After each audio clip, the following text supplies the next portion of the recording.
আগরতলার স্বামী বিবেকানন্দ ময়দানে ভার্চুয়ালি কেন্দ্রীয় স্বরাষ্ট্রমন্ত্রী অমিত শাহের উপস্থিতিতে হলুদ খামে স্বপ্ন পূরণ হল 2806 জন বেকার যুবক যুবতীদের।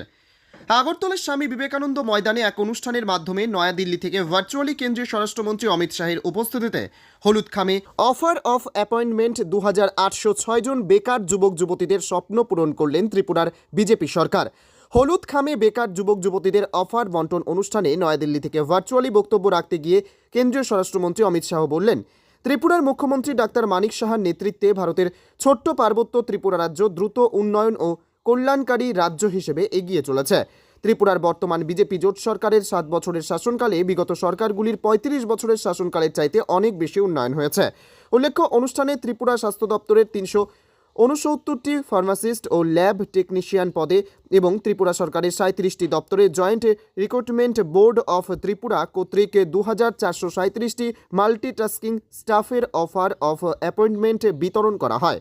অনুষ্ঠানে প্রতীকী হিসেবে উপস্থিত ত্রিপুরার মুখ্যমন্ত্রী ডাক্তার মানিক সাহা সহ মন্ত্রিসভার সদস্যগণ 9 জনের হাতে অফার অফ অ্যাপয়েন্টমেন্ট তুলে দেন।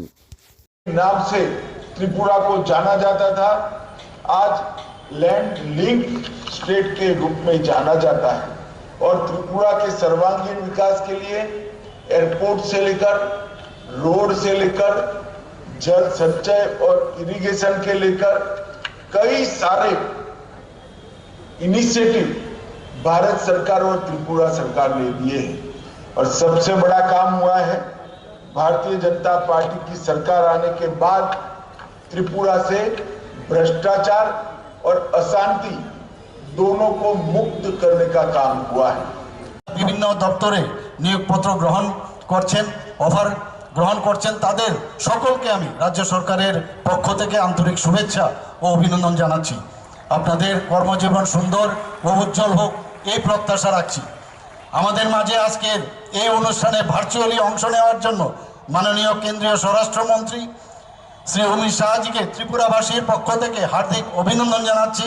ওনার ব্যস্ত শিডিউলের মধ্যেও ত্রিপুরাবাসীর জন্য ওনার আন্তরিকতার পরিচয় কিন্তু আজকে দিয়েছেন। আমি আজকে এখানে উপস্থিত সকলকে হার্দিক অভিনন্দন জানিয়ে আমি আমার বক্তব্য শেষ করছি। নমস্কার, জয় হিন্দ।